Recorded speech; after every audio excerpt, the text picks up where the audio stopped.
Welcome to the Sports Bros Podcast, featuring the almighty B-Live, the money man Scottie D, and your host, the head of creative Eddie Cool.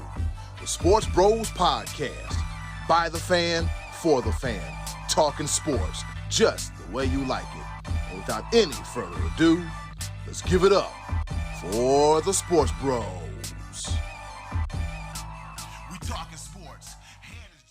Oh, Lord, we are back. I know you haters was probably like, oh, it's about time they stop talking about sports. They Sports Bros Podcast is corny anyway. Well, no. Here we go. We are back like bad breath in the morning. I know you're tired of hearing me say that, but guess what?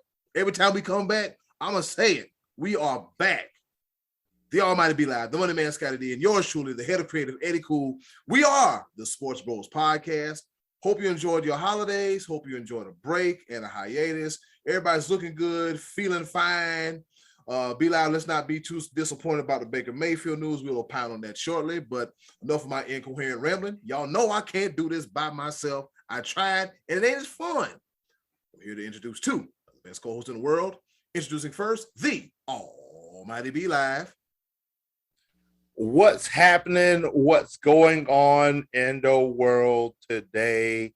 Happy birthday, America, and all that stuff that we went through, and fireworks and all kinds of craziness. I don't know if we're allowed to take too many breaks, because as soon as we said we're going to take a break, everything decided it wanted to happen in the sports world when there wasn't any sports. Everything. Like when there was no games really to talk about outside of baseball, but good Lord, there was so many news stories, and we'll get into that just a little bit.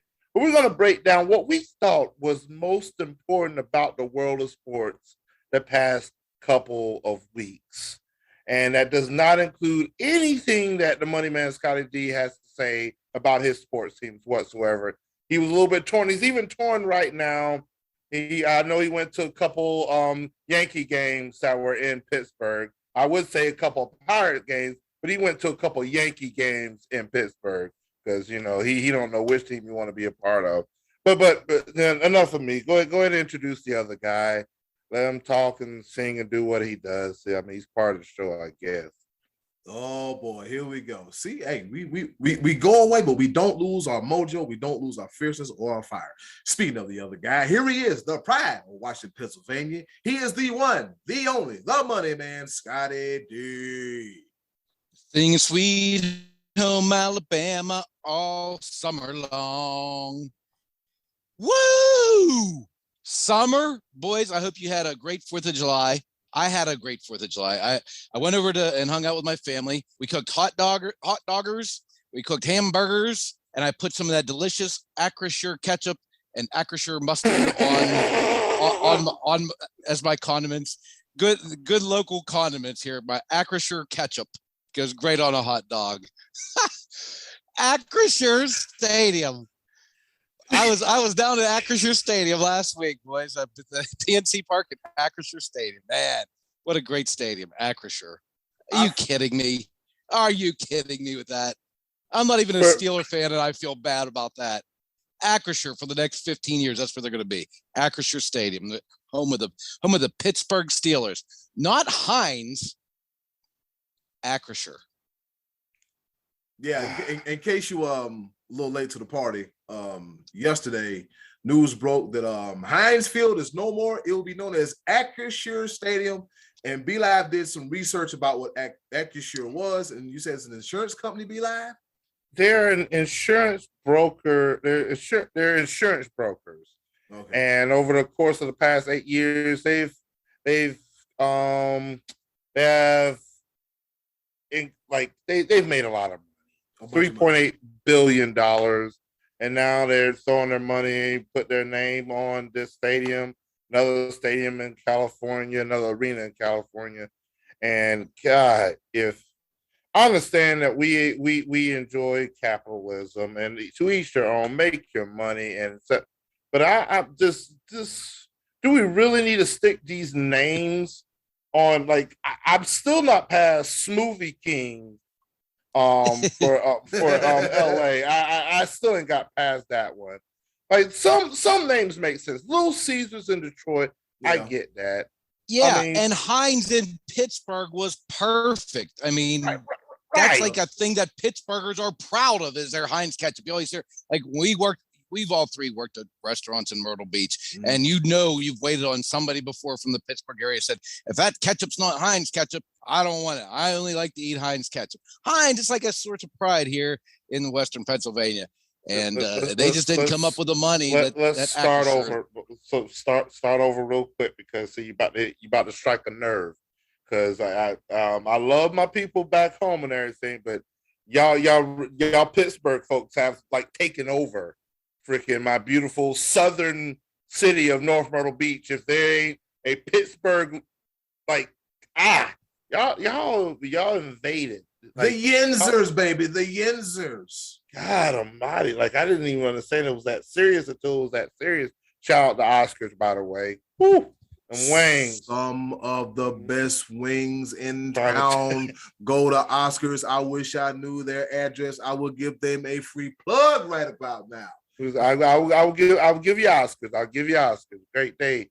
Y'all Pittsburgh folks is something else. Y'all Pennsylvania folks all together, especially Western Pennsylvania. Yeah. Y'all Thank you. I feel bad that I'm wearing a Yankees t-shirt today. No, you don't. No, you do. No, you I do not. I do. Don't. I went to 2 games in Pittsburgh last week, Yankees and Pirates, and I wore a Pirate shirt and a Pirate hat to both games. So there you go. Yeah, that shows you where. Yeah, I mean, I'm glad you did that, but I mean, we all know where your heart really lies.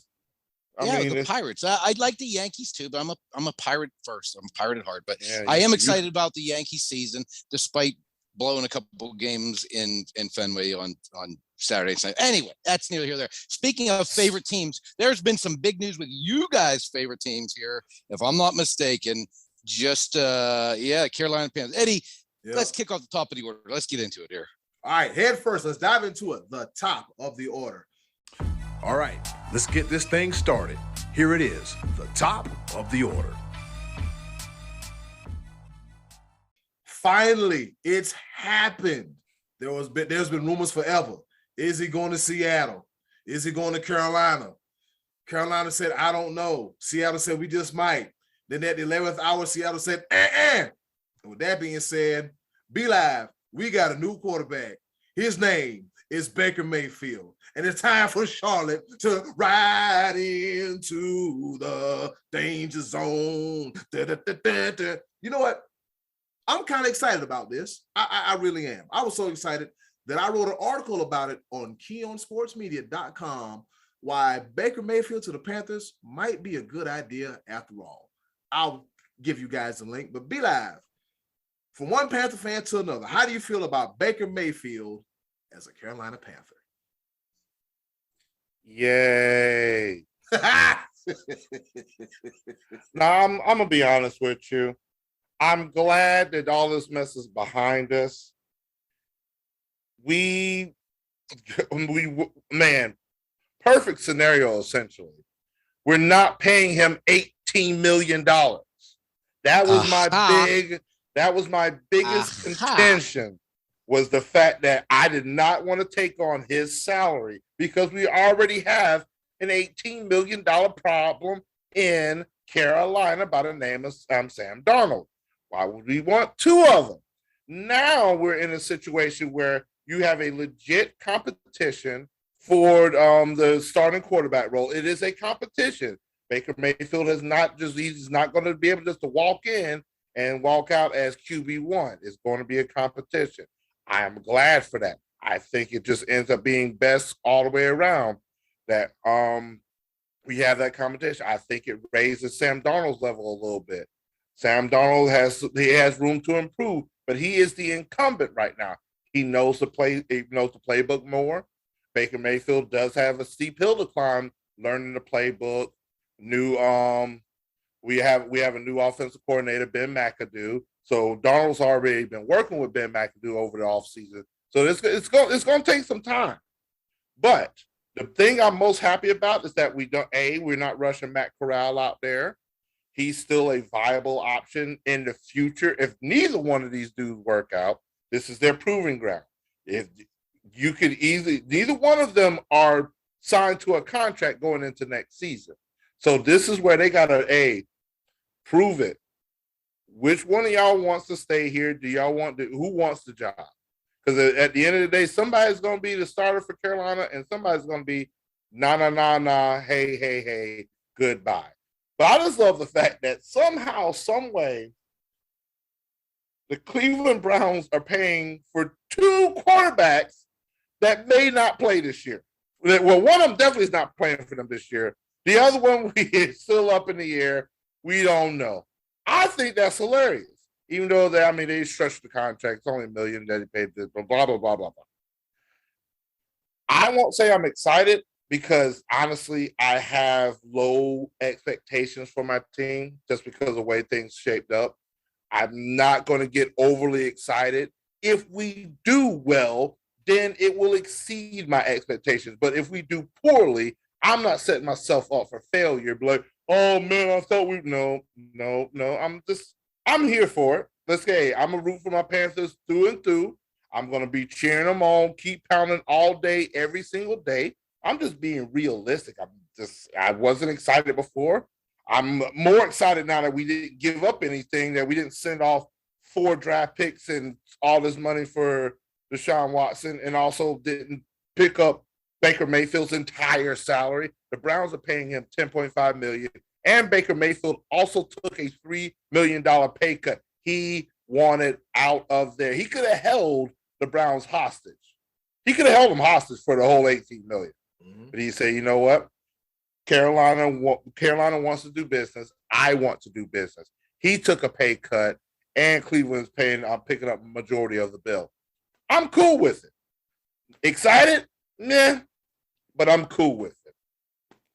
What's Scottie D? You're on the outside looking in. What do you think? Well, first of all, I don't know if you heard this breaking news, but the Panthers just signed Josh Rosen. So that's 3 quarterbacks now from that. I'm kidding. Of course they didn't sign Josh Rosen. I mean, we ain't got time for you to play. You ain't got time to be playing with my emotions like that. I like the first round draft picks, number 1 draft pick quarterbacks from that 2008. Class. That's 2 now. Yeah. Look, I think signing Baker we talked about it a while. It was inevitable, and it looked for a minute there like Seattle might have been the destination, because Seattle now they need a quarterback, and the Panthers have one. I gave you these stats a couple weeks ago. Baker Mayfield threw for 3,500 yards, 26 touchdowns to 8 picks, and a 95 quarterback rating on the way to winning a road playoff game 2 seasons ago. That was when he was presumably more healthy than last year. And last year, you know, he wasn't great, but he wasn't terrible. He just wasn't great. He didn't get better. You know, we saw him progress a little bit years prior, and last year he didn't. And a lot could be attributed to the injury he sustained.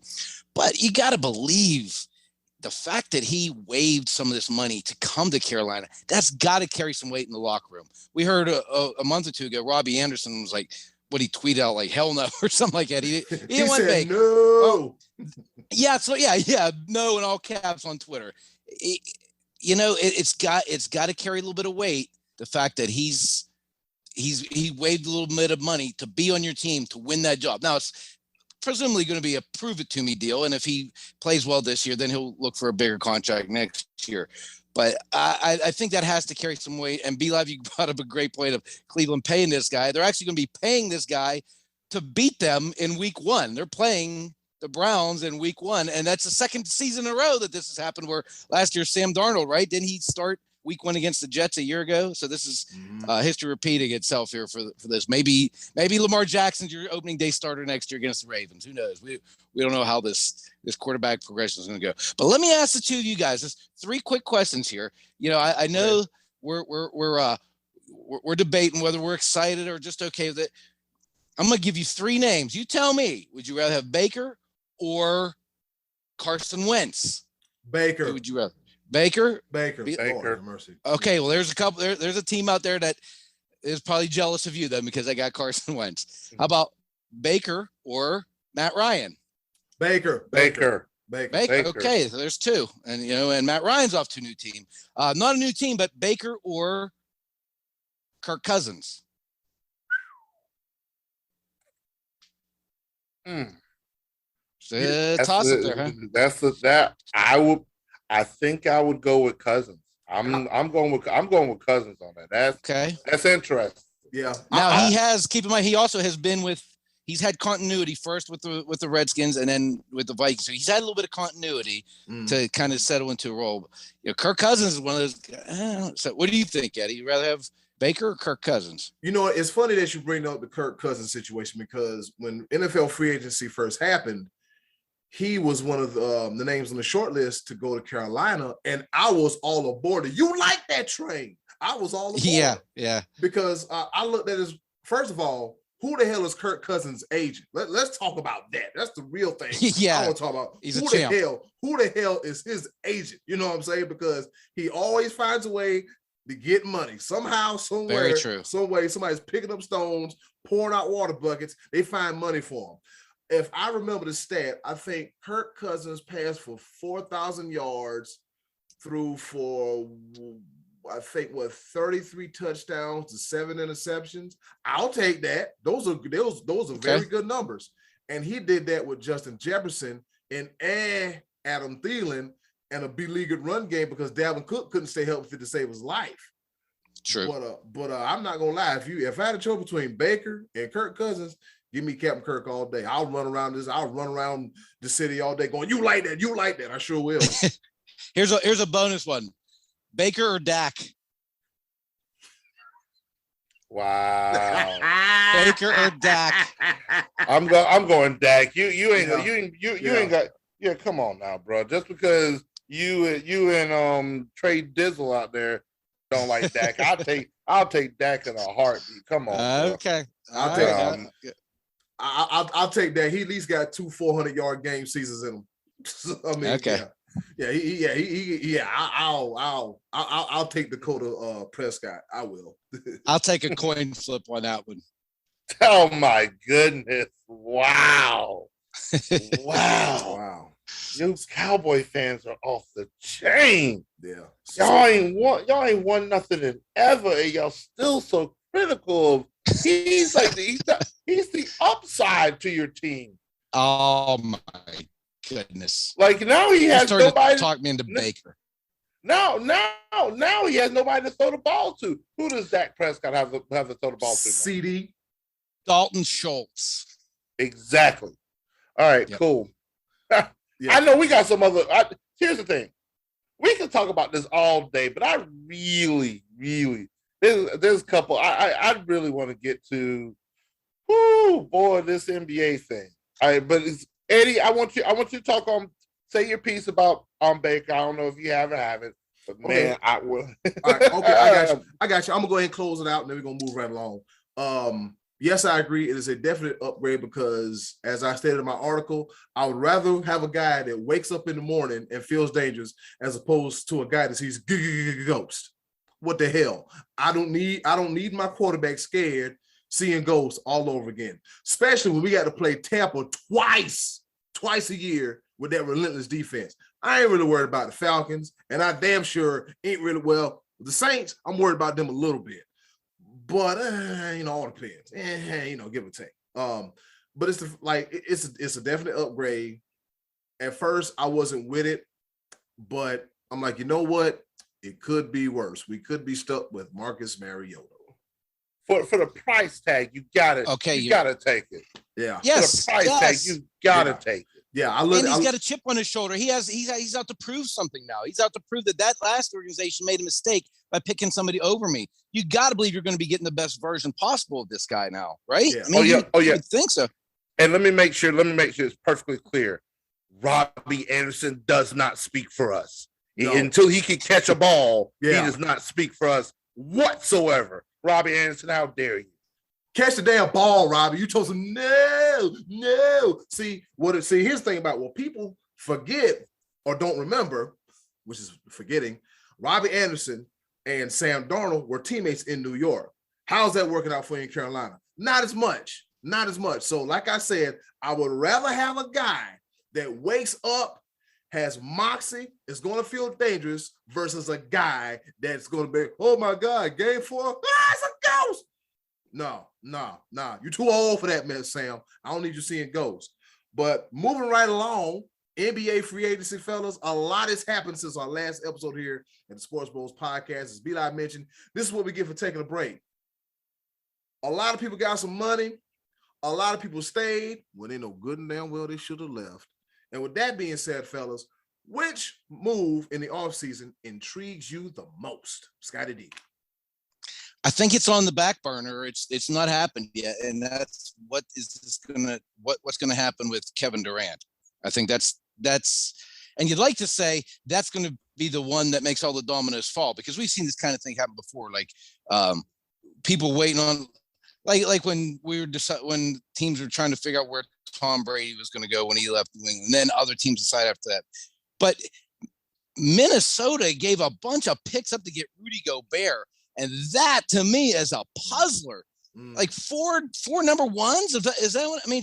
For a guy who's good but not great. I mean, they gave up a lot to get Rudy Gobert.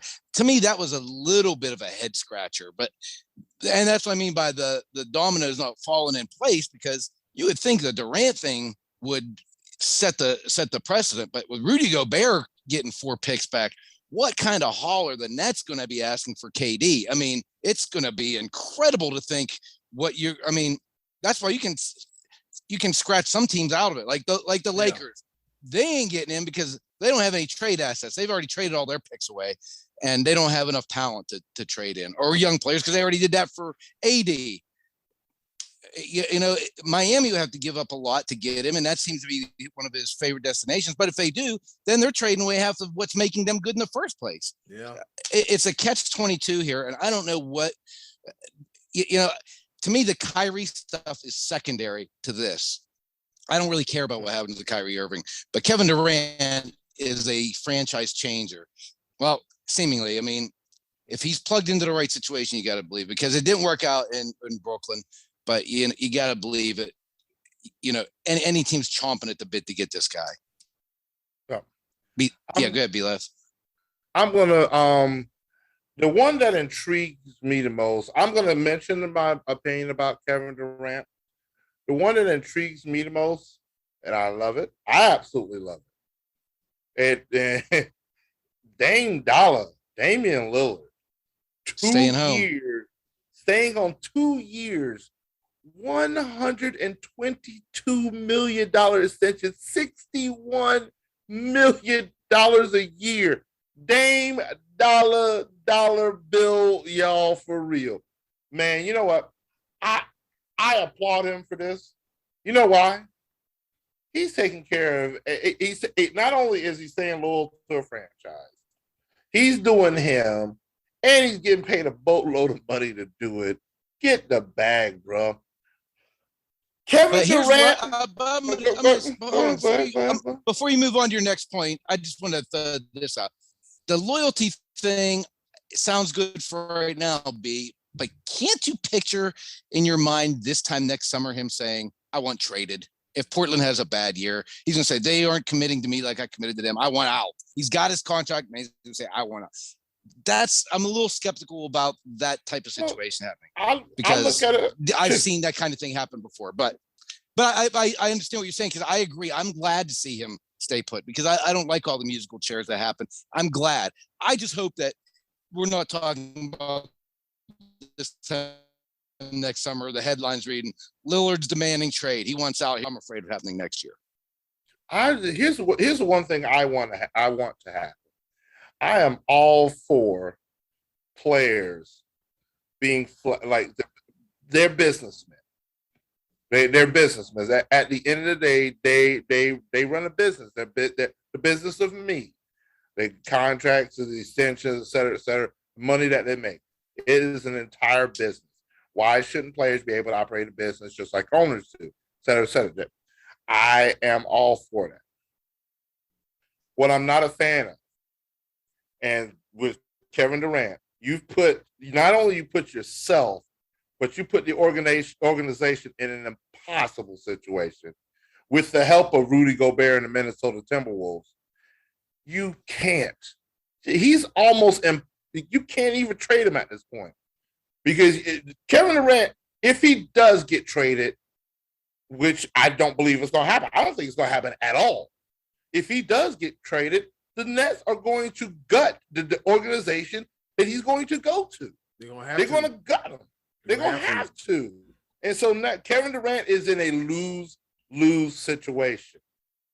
Best case scenario for Kevin Durant right now is to stay put in Brooklyn, somehow convince Kyrie Irving to want to play basketball, somehow convince Ben Simmons to, hey, bro, you got to get some confidence somewhere. Hey, this needs to be some Wizard of Oz, grow some courage or something. Yeah, bro, you come on.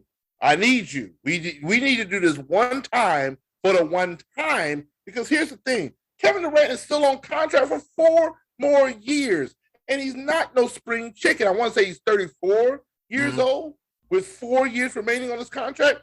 No team wants to gut their organization on top of taking on an aging superstar that has not yet proven to lead a team to a championship. He did not lead the Golden State Warriors to a championship. He was the best player on the team, but he didn't lead them to that championship. And you see what has happened. Golden State Warriors have won one without him after the fact. What has he done? If I am a franchise owner, GM, I'm not doing it. And have you heard some of these ridiculous trade offers that the Nets have tried to offer teams? Have you heard some of these? No. What have they been trying to do? Not only the one of them that just sticks to the top of my head, because we're talking about the Minnesota Timberwolves, they just traded for Rudy Gobert and all the stuff that they just gave up. Now they want to, the Brooklyn Nets wants everything that like they want draft picks, Anthony Edwards and Carl Anthony Towns to the Nets for Kevin Durant. How Sway? I guess it can't hurt to ask. Yeah. yeah. In this case, yes, it can, because these are some of the dumbest things. It's not going to happen. It can't possibly happen. He's even going. if you think he's that go. Maybe Phoenix will do it. I mean, maybe they're clearing cap by moving on from DeAndre Ayton, and he's in a sign-and trade. Maybe Chris Paul doesn't come back at clear space. It could happen. The Nets going to have to make a concession. What they're asking for right now, no team. I agree. I agree. I agree. I mean, and then it's on top but they're not going to settle for less than what Rudy Gobert brought back. I mean, that's crazy, stupid trendsetter. Which once again it's a lose. I'm telling you right now, it's a lose for Kevin Durant, because the two teams that he wants to go to on top of that are the number 1 seeds from each conference. You can't keep doing this, Kevin Durant. You can't keep running to the best team in the conference each time you lose. You were supposed to be the best team in the conference, but y'all, that was just a mess to start with. James Harden, Jesus Christ. Now, Brooklyn and Kevin Durant, I'm sorry.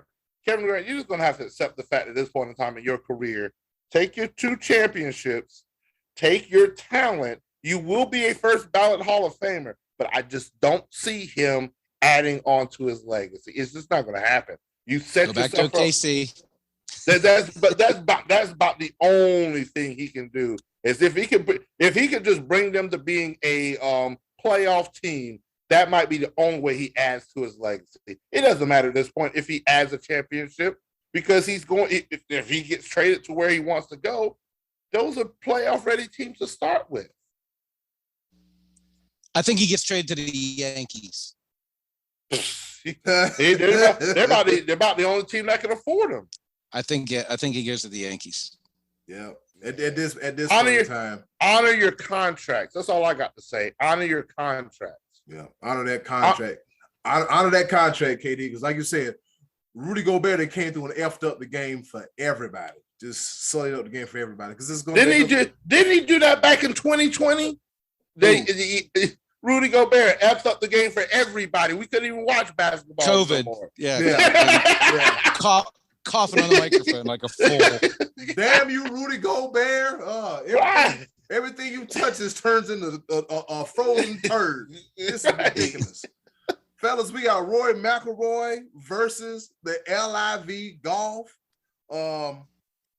Has he been flip-flopping? What's going on? Is like, you know what? This is good for the sport. And then according to USA Today, it reports, and I quote, it says, Rory McIlroy would be super happy if LIV Golf disappeared tomorrow. Oh, before I go any further, we conducted a poll, which sports league is going to last longest between the USFL and the LIV Golf League, and it's deadlock tied at 50%. So they're going to be around within the next 5 years. Scottie D, what the hell you think about this whole situation, man? I think Rory, as a traditional PGA player, of course he wants to see the league go away because he likes competing against the best in the world. And like I said, I compared this to the USFL a couple weeks ago, and I said this would be like USFL taking eight to 10 NFL teams off the schedule and into their league and dividing the league. What it is doing is putting more money in pockets of certain players that have decided to go there. Debate all you want about whether it's blood money or whether the morality of them making that decision, whatever. But for Rory's sake, he's a guy that is at a point in his career. He's made a ton of money. He's not out there trying to pay bills when he's out there playing. He's out there competing. And not that he would go out there and play for free, but you know what I mean. He's obviously financially comfortable. He's set for life. It's you have to these traditional PGA players. Some of them are going to stay loyal to it, and they're not going to make the change. So yeah, of course, Rory wants to see the LIV go away, and me too. Well, I told you guys before the show that I was going to bring some breaking news to you. We have a new player in this game between PGA Golf and the LIV circuit. The United States Department of Justice. They are investigating the PGA Tour's handling of its players, especially the players that they indefinitely suspended by them signing with the LIV Golf Tour. And the main argument is because they are independent contractors. Oh, there's that term again, independent contractors. This will be interesting to see how this investigation goes. I thought it was a little skeptical that, hey, you work for us, but you really don't work for us. You qualify for the tour, but I mean, as independent contractor, we can't hold you to this, but we're going to hold you to this because you went and played for somebody else, even though you asked permission to do so in enough time, and we said no, but we shouldn't be able to say no because you're independent. You know what? We shall see. The United States Department of Justice is investigating the PGA Tour over these indefinite suspensions. Well, investigate all you want. I'm not sure that they're going to have anything to be able to change that, because if they are independent contractors, shouldn't the PGA have the right to say, we're not taking you in this one?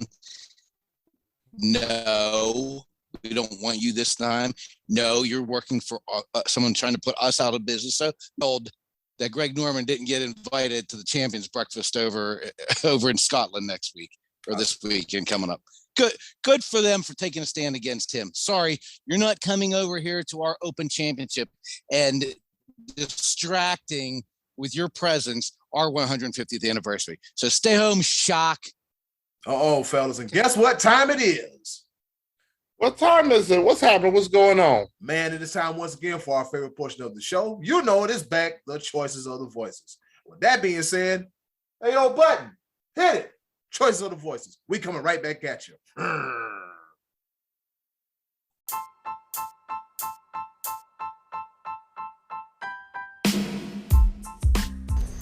And now, our favorite part of the show, the choices of the voices.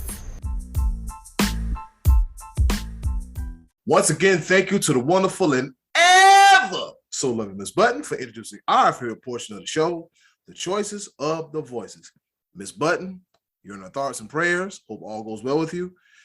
With that being said, this is another edition of the choices of the voices, where we ask you the question, you give us the answer, and we talk about it. We pick on you, but overall it's good, clean fun, baby. So you can't go wrong over here at the choices of the voices. You've had 2 weeks to answer the question, and in case you forgot, Scottie D, what's the question for this week's choices on the choices of the voices? We were asking you to tell us someone that a pro athlete from anywhere, anytime, that you used to just not be able to stomach it all, someone you used to not like, and somehow they changed and you came around and now you like that player.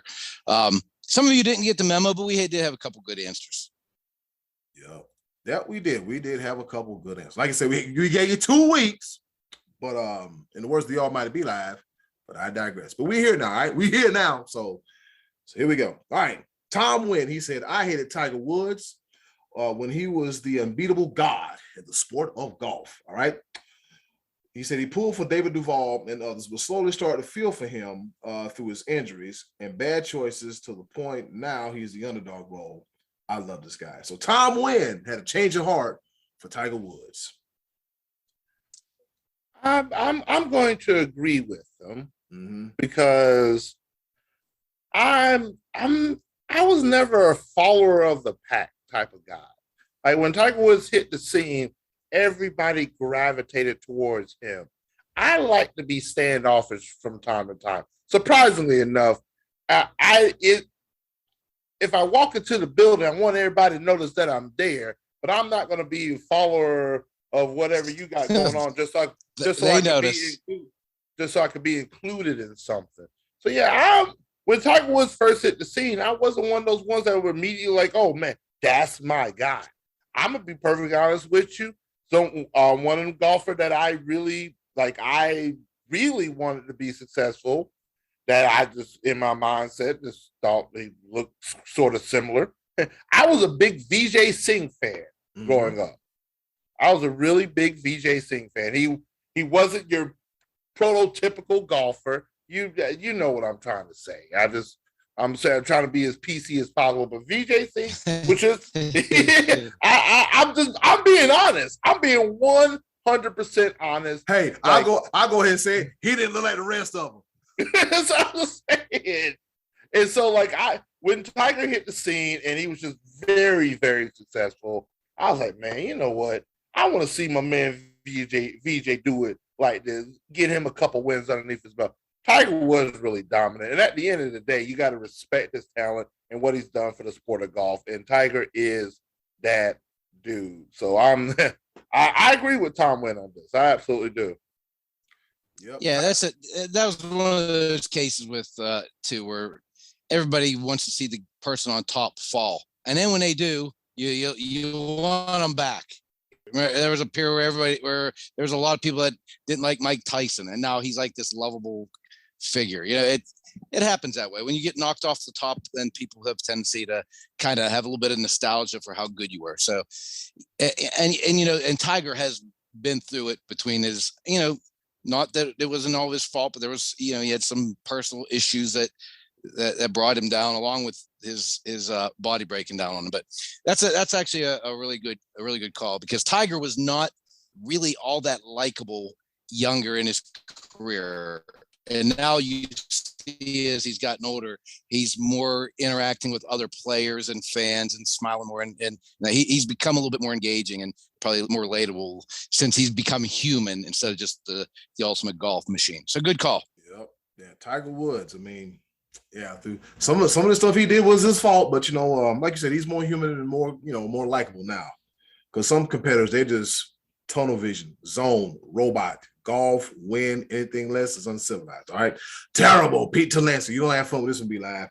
He said my answer would be nobody, no one, not a single person. All right, and he says his reasoning goes like this: if I dislike someone, it was for a good reason.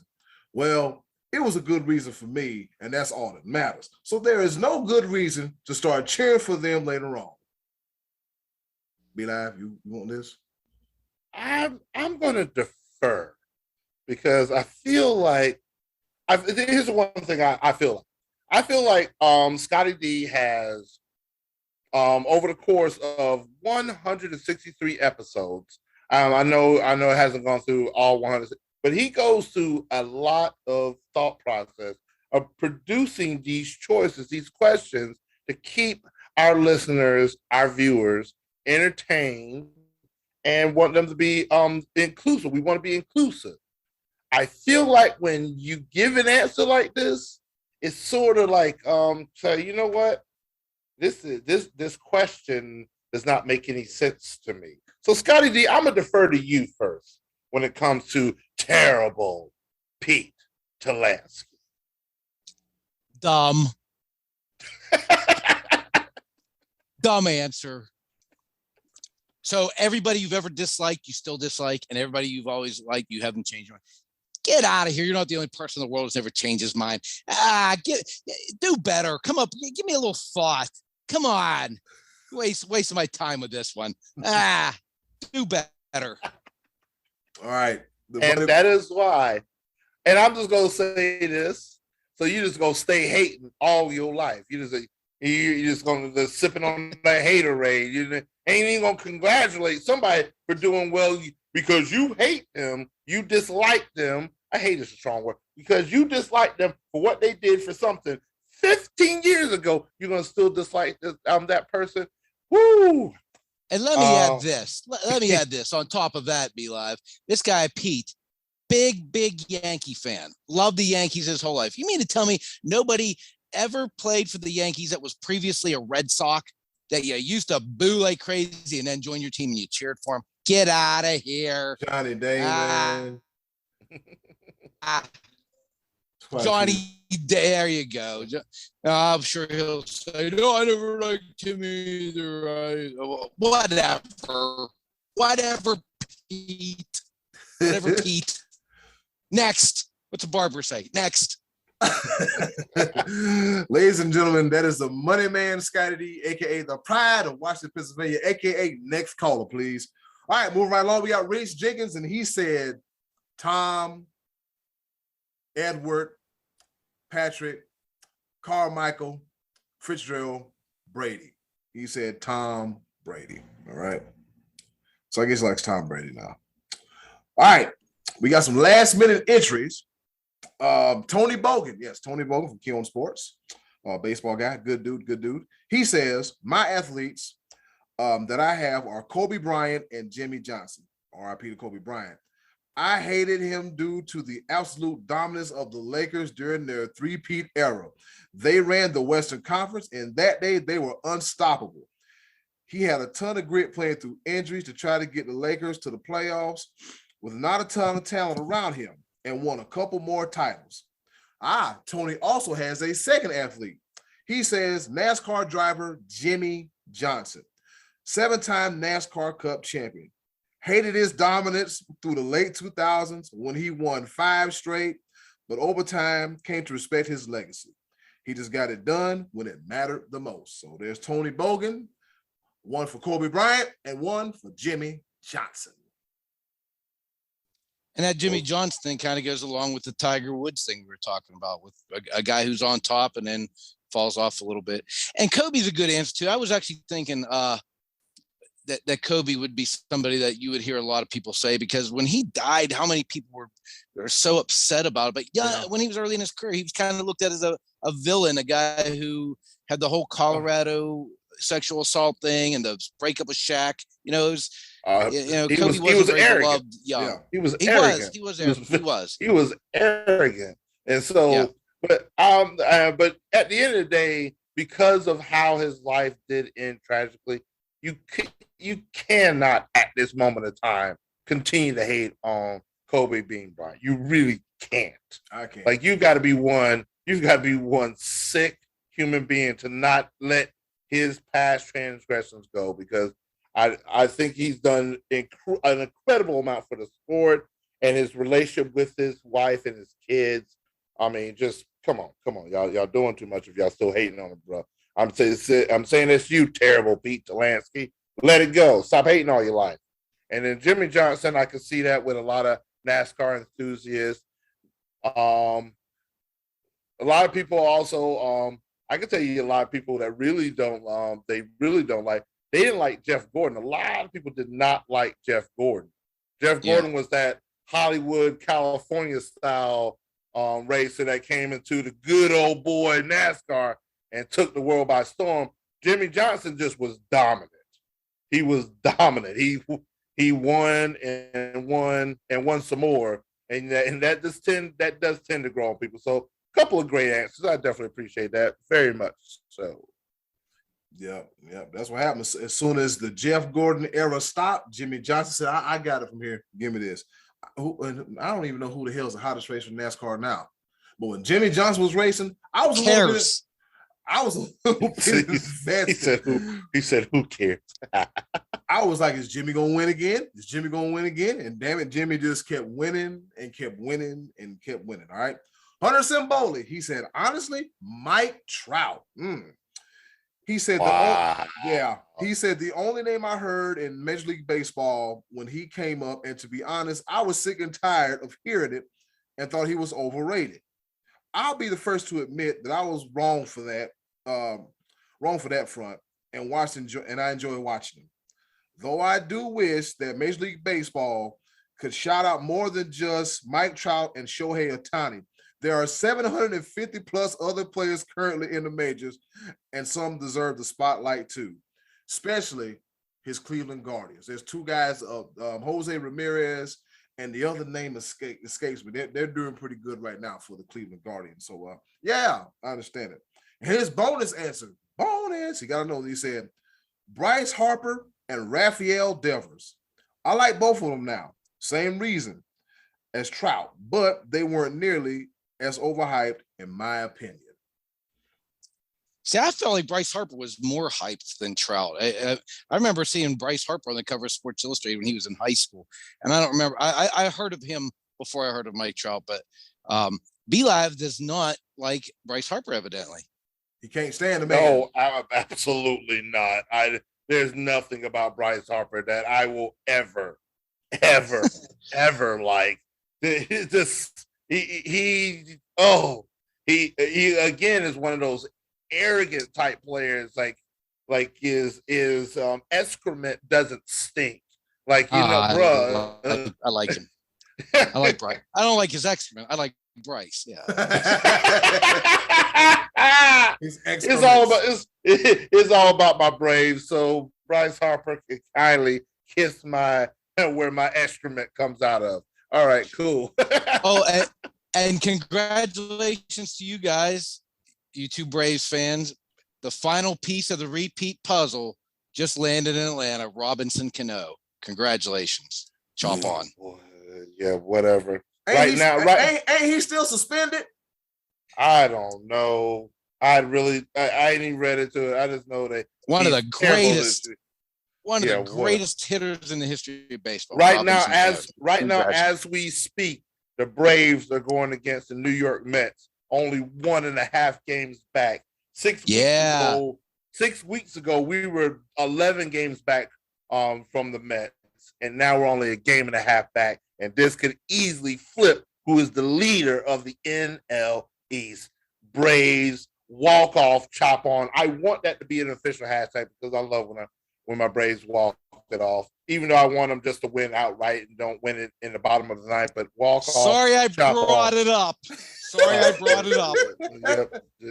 Yeah, you're going to learn one of these days. All right, cool. Eddie, cool. Amtrak this thing, man. And hold on. And speaking of the Braves, how about that Freddie Freeman and his punk ass agent situation? Oh my God! You know what? Why did we not talk about? Did we? I thought we talked. We didn't talk about that. No, we didn't. You know what? We put a pin in that because we definitely need to give that more time. Like, oh my God, I just so much. Yeah. We might need to come back to that. All right, shout out to Terrible Pete, Tom Wynn, Reese, Tony Bogan, and Hunter for their participation in this week's choices of the voices. Scottie D, who you hate, but you wound up liking in the long run. You know, strangely enough, he's on topic, but I did not like Rory McIlroy at all whenever he first hit the scene in the PGA. I did not like his hair. I thought he looked like a Cabbage Patch Kid. I said, this kid needs a haircut. He looked like a goof out there. He looked like a goof out there with that puffy, curly hair. I just didn't like that. I didn't like his attitude, which actually probably wasn't even that bad. I didn't like, and he went out, he won a bunch of tournaments right out the gate. And then as time went by, I kept saying, this guy is the best golfer in the world and he's going to win another tournament. And then it's been a lot of years now I've been saying it, and I kind of started to soften on him. And now to the point, like, I feel like he's one of the faces of the PGA, even though he hasn't won a major, but like he's like one of the leaders of the PGA right now. The guys look to him in a leadership role almost, because he's a veteran, been around. He's still one of the best in the world. And, he's kind of been a little bit of the lightning rod as far as pro PGA in this whole battle with LIV Golf. So I do root for Rory now. And I wouldn't have thought it when I was young. And the hair thing was a big one with me. Bad hair on athletes gets under my skin. And another one who I didn't like younger was A-Rod. And as he got older, to me, he was a punk, and he was thumbing his nose at the steroids thing. And then I started to feel a little bit bad for him. And then I didn't like him again. So I'm back on the not really liking A-Rod thing, even though like he was, I maybe like went from don't like A-Rod to dip to okay A-Rod to back up to don't like A-Rod. I think I'm still up and don't like A-Rod, and he was like, a pretty good Yankee, but yeah, he, for a long time, he was, for first few years with the Yankees, he was terrible in the postseason. It used to make me crazy. I'm like, how to hit the ball 5 miles, and you're going up there and you're striking out left, right. I didn't like A-Rod, and I thought he was. He got to be like the point where he was like the turd that wouldn't flush. They suspended him, and then he kept coming back, and then they suspended him, and he kept coming back, and they just like, go away, A-Rod. And finally they paid A-Rod to go away. They're like, here, we're going to keep giving you money this year, but just don't come around the team anymore. Wow. And then he kind of faded off. And now for all that he went through, he's like the golden boy on ESPN baseball right now. So whatever. A-Rod and Rory, those are two of the guys came off the top of my head. B-Live, who you got there? I'm going to tell you, I never liked A-Rod. I still don't like him, but it's not necessarily that answer where I'm going to say why I didn't like him is because $250 million, then the next one was $275 million. Then it's like, how much money you going to pay this dude? God. Yeah. But now my actual answer, and it's for reasons that y'all won't understand. Well, you'll understand, but you may not understand. The greatest of all time, considered by many, when it comes to the National Basketball Association, Michael Jeffrey Jordan. When I grew up as a kid, I did not like Michael Jordan. Everybody else did. Every single time I go across the street to play basketball at the field. Every time I go to the rec center. Every time I talk to anybody about basketball, it was Michael Jordan this, Michael Jordan that, Michael Jordan this. You weren't cool unless you had some Michael Jordan gear. You had his sneakers. I had a mama that was not going to allow and was never going to let it happen that I spend more than $29.95 for some sneakers.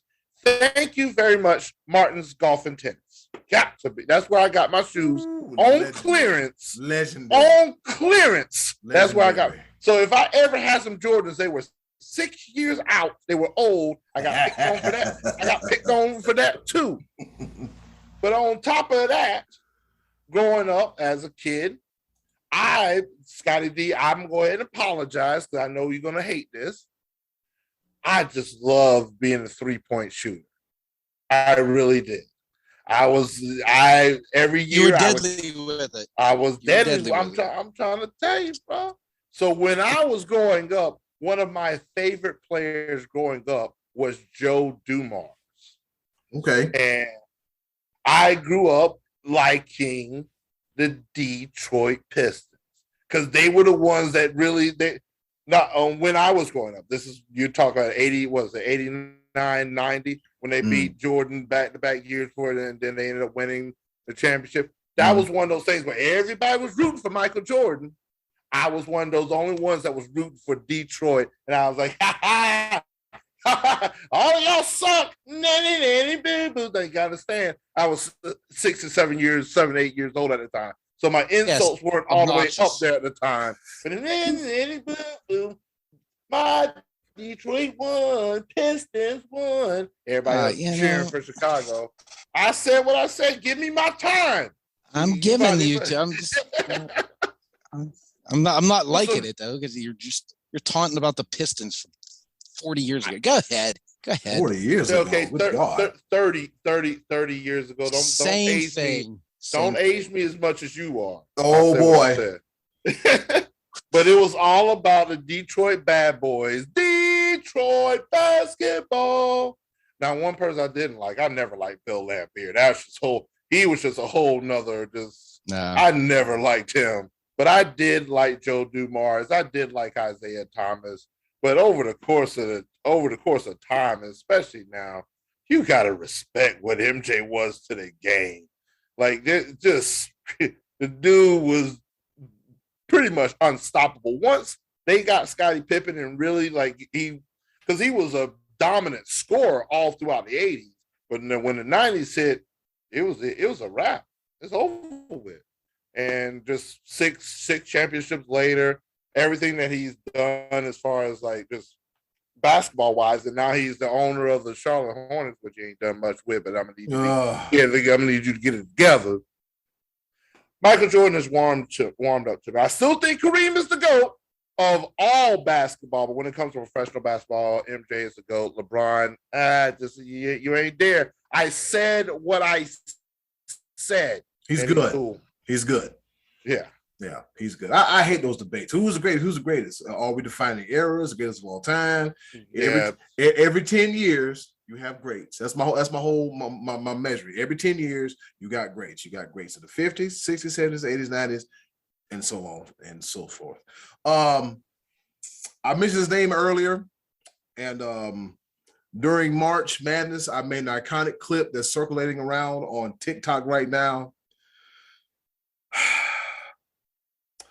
Tom, Edward, Patrick, Carmichael, Francis, Peterborough, Anderson, Smith Jones, Stanley, Gauss, Bessett, Brady, the fourth. I'm not gonna cuss them. I'm not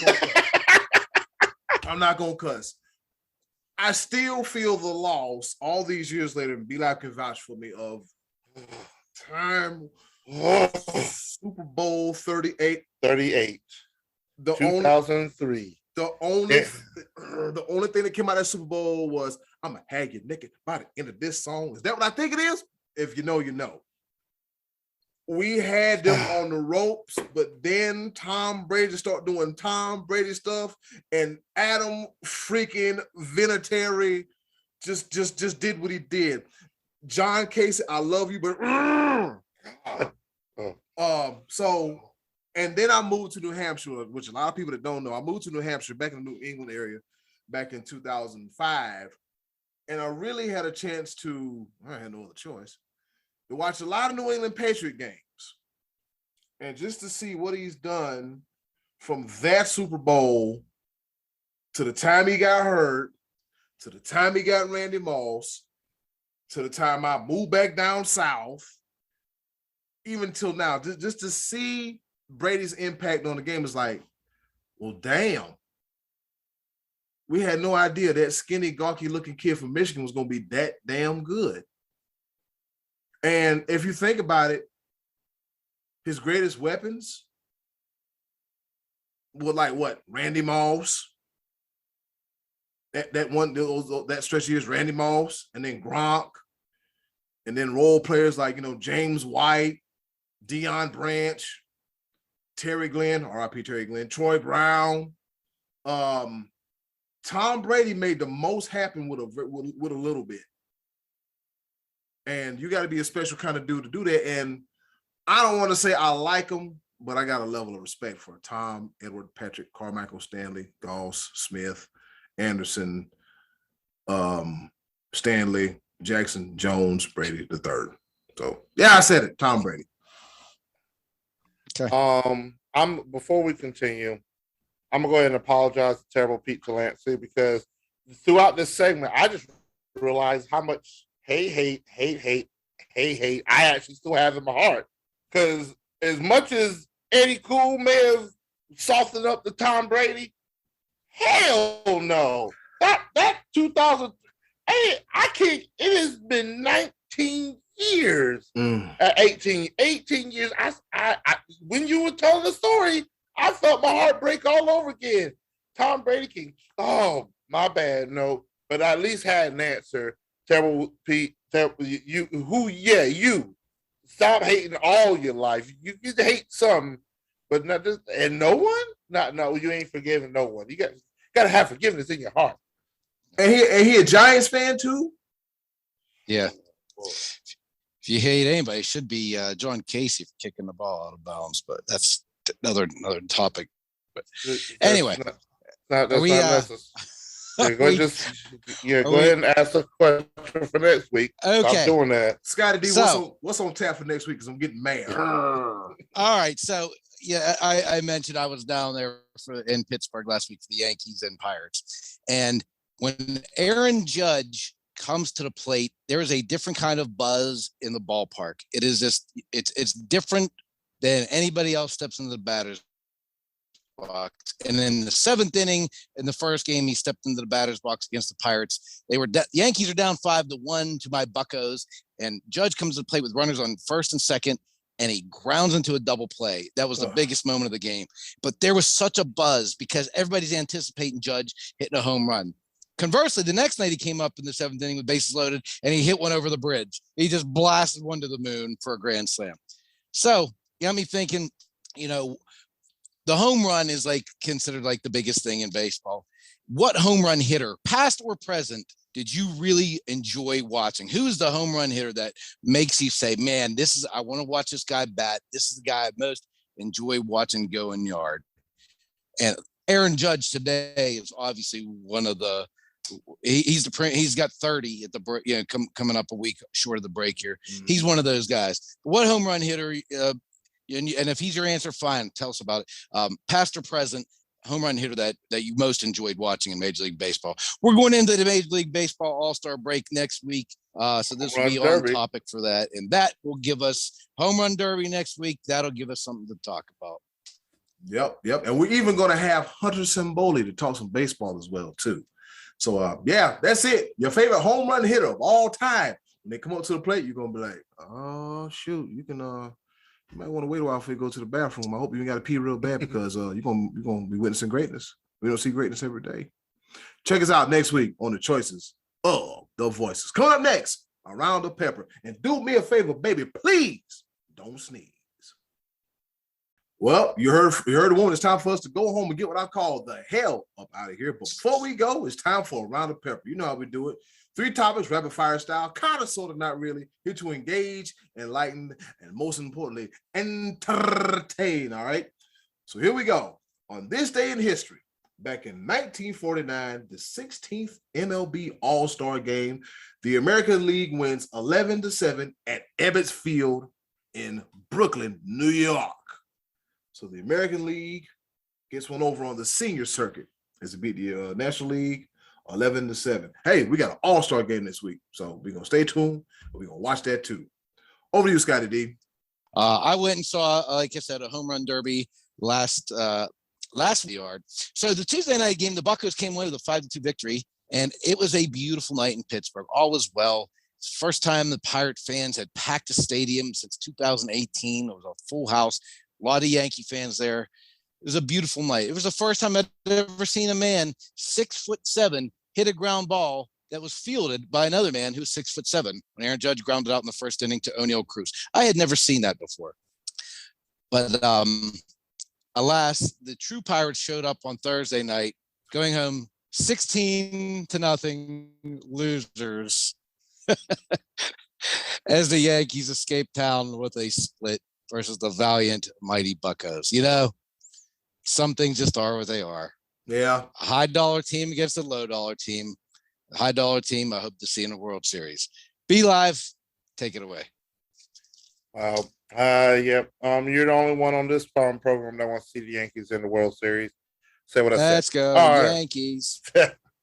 But yeah, let's talk about what's really hot in the streets right now, because everybody is losing their minds. I spoke about Michael Jordan earlier, but now a certain baller from South Carolina decides he wants to take on Michael Jordan. He wants to play in his era, wants to play one-on-one, and he wants to go to culinary school on Michael Jeffrey Jordan.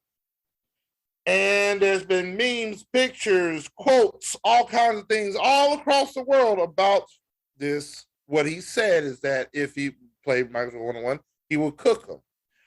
John Morant and people all across the world, cut it out. Stop getting your information from memes, one-liners, and headlines. If you actually took the time to listen to the interview, this dude was tongue-in-cheek, had a little sense of humor about it. Yeah, I mean, ain't nobody got better confidence than 12. He was just talking it up. It was tongue-in-cheek humor. He knows he has respect enough for Michael Jordan. He's just saying that his confidence, he believes in himself. There's nothing wrong with that. In the same interview that nobody's talking about, he also said he would like to play goalie against Lionel Messi. Come on, bro. Stop doing these one-liner things. Listen to the interview and have the ability to form an opinion of your own. You feeble-minded, sheepish people. I said what I said. Eddie Cool. The ball. Yeah. She. Watch this. If you know, you know. All right. So a few months ago, I broke a story. Well, I didn't break stuff. I'm just sharing stuff because we share stuff. I was telling you about Chelsey Lucas, the volleyball coach at Grambling State University, and about how she kicked everybody off the damn team. Well, I got a follow-up. So if you got some time and some ears, I got some information. All right, so Chelsey Lucas is fired at Grambling State University, all right, as the head volleyball coach. And a lot of this comes from Glenn A. Hill from the Washington Post, and I'm going to read as such. All right. Now, Chelsey Lucas, he was a 2007 graduate of Grambling, all right, and she started on the court for the Tigers as well, too. All right, and she making her familiar face upon being tapped in February to lead the program. But by April, she had drawn the ire of athletes, parents, and alumni after dropping all 19 players from the roster. All right, Grambling State, whose administration initially supported Lucas's actions, announced Tuesday that it fired the first-year coach amid an ongoing investigation to her decision. They went and got a third-party investigation team and got real messy. But I think I found out the reason why she went ape cuckoo when she got the job. Now, she used to be the volleyball coach at Arkansas Pine Bluff, all right, the previous year. Then, when Grambling beat the brakes off of Arkansas Pine Bluff, good old Chelsey Lucas was the coach, all right? So, this comes from the senior Sheila Borders that plays for Grambling, and it goes as follows. When we played them at home, we beat them. Our school has like this chant, and at the end of the chant, you say like the B word. And then she said, I guess she thought I was calling them B words, but like the whole school says it. They say the basketball games and football games is nothing personal. So when Chelsey Lucas came in there, she flat out said, "Ha, yeah. I bet you didn't expect to see me again. I bet y'all think twice about who y'all call bees now." All right, so in the weeks after her appointment, Lucas held 3 practices, most of which consisted of very few volleyball-related drills and a lot of punishment-related running, according to the Monroe News Star. So This makes sense. Chelsey had a grudge. You want to call me B's and MFers? Well, you B's and MFers fitting run around. I'm going to put charges on all you buses around Pelican Bay. Okay, so now it makes sense, but now Chelsea Lucas is out of a job, and a nationwide search is going on right now to find the replacement head coach at the Grambling State University for volleyball. And as more comes across the line, you best believe I'll update you right here on the Sports Bros podcast. Scottie D, over to you. B-Live got something to say, but go ahead, B-Live. Go ahead. That is petty. Super petty. Yeah. Jeez. My favorite part of the article was during her first meeting with the Grambling State players, Lucas reportedly said, I bet you didn't expect to see me again. I bet y'all think twice about who y'all call bees now. Son of a bee. Over to you, B-Live. Over to you, Scottie D. That's what you get. Run that mouth. Son of a bee. All right. So last Saturday night, UFC 276 saw Israel Adesanya defend the middleweight title against Jared Cannonier. He won in a pretty one-sided affair. Adesanya has now defended that title 5 times in a row. He's been since he won the interim title in April 2019 and then unified the titles in his next match. However, on that same card, Sarah beat Sean Strickland by knocking him into the middle of next week in a middleweight fight that took place earlier. Sean Strickland was on track earlier this year to become Adesanya's next challenger following Cannonier, but Alex Pereira knocked him out, and what I believe was only his 3rd UFC appearance. Now, Alex Pereira is getting fast-tracked probably to the next title fight, and why is that? Well, you know, the first fight I saw, he looked pretty good. This one, he looked outstanding. But if you see this guy in the cage, he just looks like a fighter, like an athlete. And making this more significant is the fact that twice he faced off already against Israel Adesanya back in 2016 in kickboxing. The first time winning a decision, and the second time knocking Israel Adesanya clean out with a left hook. That makes this fight even more intriguing. The fact that Adesanya has been pretty hard to even touch in the octagon since he's arrived in the UFC, and now his biggest threat from his past has arrived on the scene. Now, I watched that fight that he lost to Pereira, and at the end of the first round, Adesanya nearly had Pereira stopped. He was flurried on him and looked to be ready to take control of that. The gloves are off. This is just UFC straight fighting. And I can't wait to see this fight, to see if Israel Adesanya can get his revenge on Alex Pereira, the UFC newcomer, in his next title defense. Always something to look forward to in the UFC, Be Live. Over to you, brother. Man, oh man. Quick shout out to Trayshawn Gore. Tough loss that he took, but we still rooting for you here at the Sports Bros. Yeah. Yes, sir. Get back in there, buddy. Get back in there. Oh, yes. All right. The state of college football. As we were off for a couple of weeks, there was a story that rocked the entire nation. The University of Southern California and the University of California, Los Angeles, jump ship and leave the Pac-12 and head towards the Big Ten. And the writing is on the wall. The Big Ten and the SEC both have the bigger TV contracts. Schools are making more money.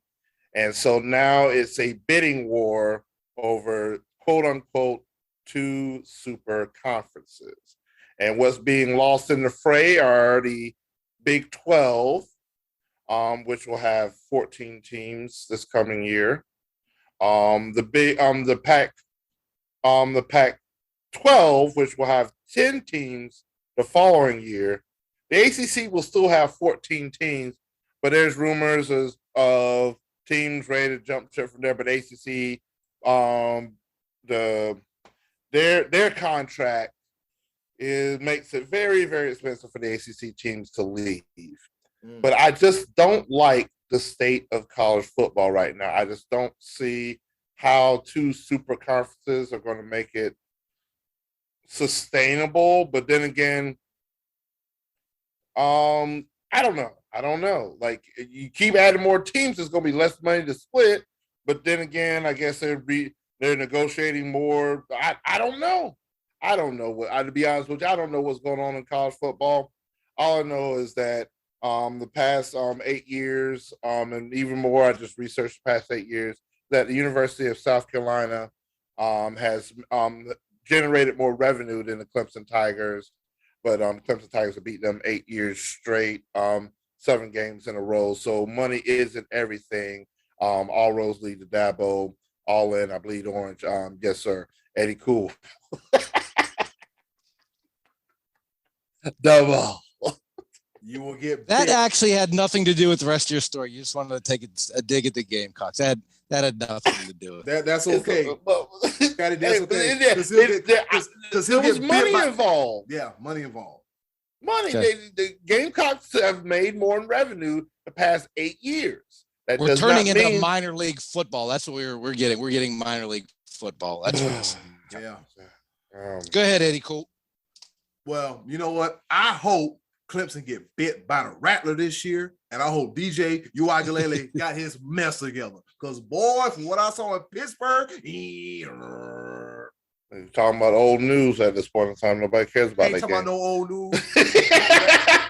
That ain't old. That ain't old. I didn't like what I see. If you're going to be the heir apparent to Trevor Lawrence, then what the hell am I looking at? You talking about when we went to Acrisure Stadium? Is that what you talking about? Apothecary of Acrisure. How do you name a stadium and we can't even pronounce it? I guess we just gonna have to listen to the commentators. I don't know. It's Heinz. It's still Heinz to me. Heinz Field Acupuncture Stadium. Is in your picture, Scottie D? Is that the junction of 3 rivers? It is. That's what it'll be to me. 3 rivers. They ain't got nothing to do with some corporate sponsor or whatever. Heinz, I get it, but there's literally 3 rivers that meet in one point, and that's where the stadium is at. I think that's pretty cool. So, was it Ohio, Allegheny, and what's the third one? Monongahela. That one. All right, cool. I almost put a knife to that one too. Mahalia Jackson, Monongahela, Herb, all them. Yep. Monongahela. All right, go ahead. Acupuncture. Yeah, the Acupuncture Stadium and Monongahela. Yes, I got it right. All right, so here we go. Some historic stuff has been happening in the National Hockey League other than the Colorado Avalanche winning the Stanley Cup. Shout out to Mike Grier. Yes, Mike Grier. He has been named the general manager of the San Jose Sharks. Mike Grier, he broke the color barrier in the front office as he is the first African-American general manager. All right. And Grier said, it's not something I take lightly. He said, I realize the responsibility that comes with the territory, but I'm up for it. If we do well, hopefully it'll open doors for someone to follow. All right. So in case, Mike Grier might have some, he might have been around some people that have experience in this. So dig this.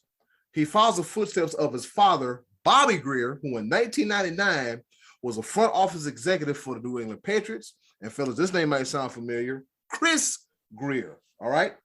GM for the Miami Dolphins. All right. And Mike Grier had a playing career in the NHL for 14 seasons, including 2 stints with the San Jose Sharks from 2006 to 2007, and once again in 2008 and 2009. So shout out to Mike Grier for making things happen. So will I be secretly rooting for the San Jose Sharks? Probably not, but good luck to you.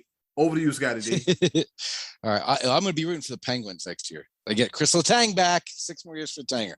Anyway, so this weekend coming up, the Open Championship at the Old Course of St. Andrews. Is that they tout themselves as the oldest course in the world, and this will be the 150th edition of this tournament, the Open Championship. They generally hold it every 5 years, not on a stringent schedule, but approximately that. This is actually going to be the first one there since 2015. I think the COVID year they skipped altogether, but the last time that was held there was 2015, and Zach Johnson won in a 4-hole playoff against Mark Leishman and Louis Oosthuizen. And a lot of history. It always feels a little bit more special when this tournament is played at St. Andrews. So very much looking forward to this weekend to see just how this all shakes out. The PGA guys going against the LIV guys. And I'm taking Xander Schauffele to be the winner. You know, I kind of want to pick Rory, but every time I do, he proves me wrong. So I'm going Xander Schauffele this week in the Open Championship. I'll be watching. Different time zone. I don't know when I'll be watching, but I'll be watching. Open Championship this weekend, boys. Be live.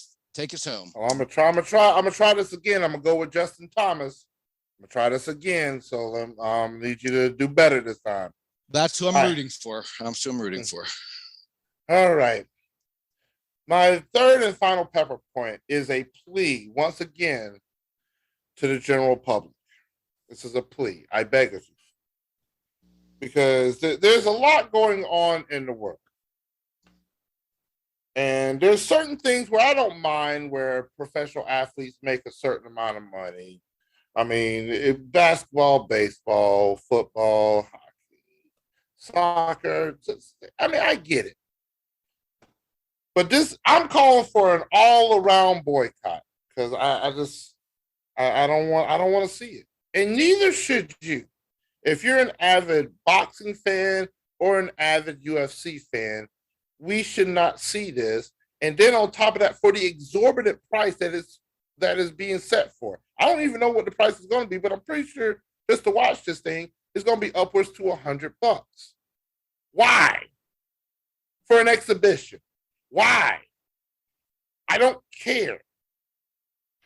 But the fact that there's talks about Floyd Mayweather and Conor McGregor having a second fight, the fact that they're bragging about the fact that this match could make upwards to $1 billion, the fact that Floyd Mayweather has $157 million to offer Conor McGregor for this fight to happen, means that there are way too many people in this world that are sheepish. Why would you even want to see? It's an exhibition. It's probably predetermined. They're not going to hurt each other. It's not even barely going to be entertaining. We don't, like, even with actual UFC fights, we don't want to see 5 rounds of no action. You hear it in the stands. Boo, when there's no action. So why in your right mind would you pay money for this, knowing that these dudes are just beyond stupid rich?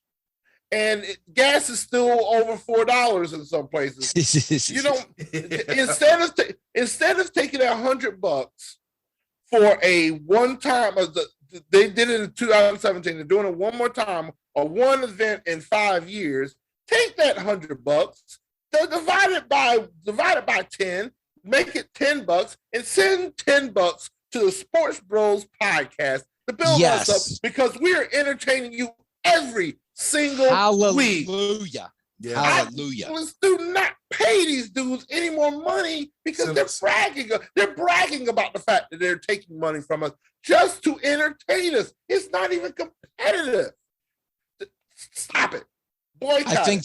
I think they're overestimating it, V-Live. I don't think I think a lot of people are going to take your advice and boycott. I just don't think the interest is there at this point. I think they're sadly mistaken if they're expecting to make $1 billion off of this. No. I understand that Conor McGregor is a big draw. I hear people talk about him. He's a big draw. But is he at this point? We want to boxing? See him. No, yeah, but that's what I'm saying. Like, just people, they pay money just to watch this dude. Just come on. We've been entertaining y'all for 163 episodes. Yeah, give us. We've been doing this for free. Send us $1. Do you want Eddie Cool? Can you cue up like the sad music when they got the feed the hungry children over in Africa? Can you put that in the background as I'm saying this? We're hungry. I'm just saying it may not look like I'm hungry.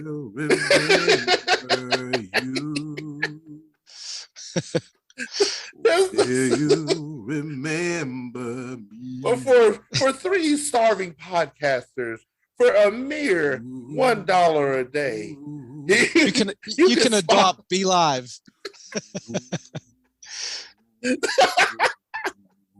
Just don't. I'm not gonna watch it. Give us $10. Bring on Jake Paul, buddy. That's what we want. We want Jake Paul. We don't want McGregor and Mayweather. We love Jake Paul in this show. In closing, this has been another episode of Scott Donnelly and the Sports Bros podcast. Another episode of Scott and the Sports Bros. We got paid. This Be Like put together a hell of a video. Just messing around. Will give us some money. Yeah, somebody send Be Live a new cord for his. Yes. We want to make some upgrade. And then closing, do something nice for yourself. And if you can, do something nice for yourself. We really appreciate it now. Yes, sir. More than ever. Be a blessing to us. Let us hold some money. If you're trying to start a podcast, let me know. I might be able to help you out. All right. I'm just saying. Yeah. So this is another episode of the Sports Bros podcast. Be careful out there. That thing's still out there. Act like you got some sense. Don't be breathing on each other. Take care of each other and go and send us some money. Cash App, Venmo, or paycheck. Let me hold something, bruh. Don't give your money to Floyd or Connor, because they don't give a damn about you. Help out your friendly neighborhood Sports Bros podcast. Be Live, take us home. Yes, sir. Bye.